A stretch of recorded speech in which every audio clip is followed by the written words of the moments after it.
আল মাহদি, যার অর্থ প্রতীক্ষিত বা নির্বাচিত। অর্থাৎ ইমাম মাহদি হল আল্লাহর পক্ষ থেকে নির্বাচিত একজন খলিফা এবং মুসলিম উম্মার জন্য প্রতীক্ষিত একজন নেতা।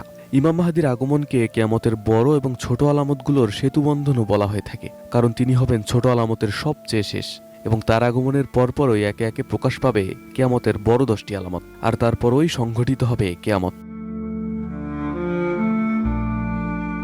রাসূলুল্লাহ সাল্লাল্লাহু আলাইহি ওয়াসাল্লাম বলেছেন, যদি কিয়ামত হতে একদিনও বাকি থাকে, তবু আল্লাহ রাব্বুল আলামিন অবশ্যই আমার বংশধর থেকে এমন একজনকে পাঠাবেন যে এই পৃথিবীকে ন্যায় ও ন্যায্যতায় পূর্ণ করবে।